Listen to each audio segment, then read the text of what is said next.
So I was doing comedy here last month, and I do improv, as you saw. And I was here with a different improv group. Sorry.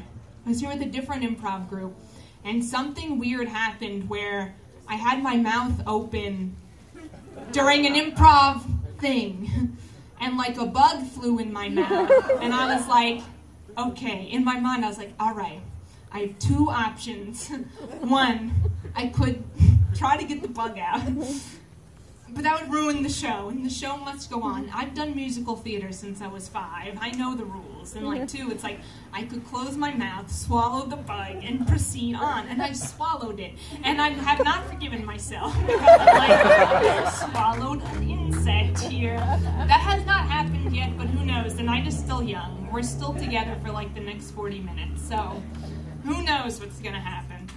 So that's weird. Another weird thing that happened. I was trying to find a funny movie to watch because I was like, you know what's missing from my life? Comedy. Don't do enough of it. So I was like, I'm going to find a nice comedy movie. Went on Netflix, because I have Netflix, scrolled to the comedy section, and I was like looking through all the selections. This third selection from the top, this is what it was, everyone. Maybe you've experienced this phenomena. It was like Steel Magnolias. I'm like, that's not a comedy.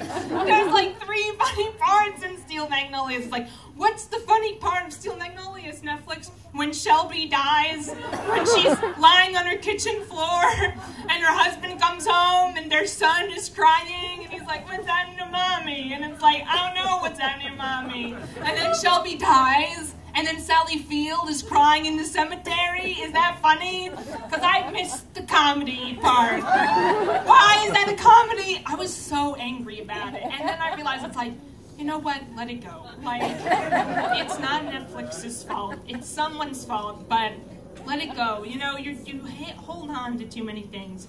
I do hold on to a lot of things. I do. I'm trying this new bit where I'm like, hey, everyone, look at the audience, which is you people. I'm like, who here has someone that they would like to confront, but they've never confronted? Does anyone? Yes? You raise your hand right away. Who?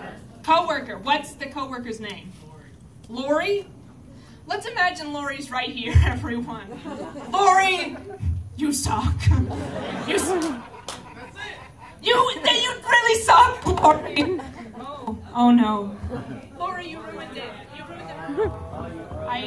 I was too angry. This is what happens when I get angry. I think I fixed it. Lori, you ruined the microphone.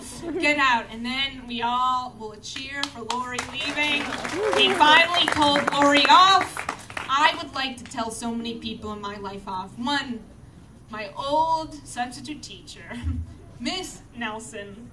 I always am afraid I'm going to run into her because she lived in Gaither. Oh my God, she's here, isn't she? I heard whispers from there. I was like, Miss Nelson? I don't even know her first name. It's Miss Nelson, one word.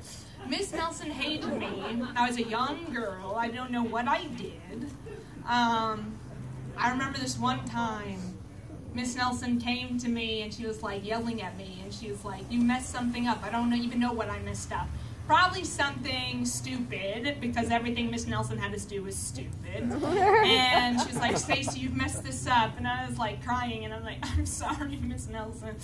And then I was like, but it's not my fault. And then she said, well, nothing is ever your fault, Stacy. And I was like, you're right. You're right, Miss Nelson. You finally see eye to eye with me. Anyway, she really hated me after that.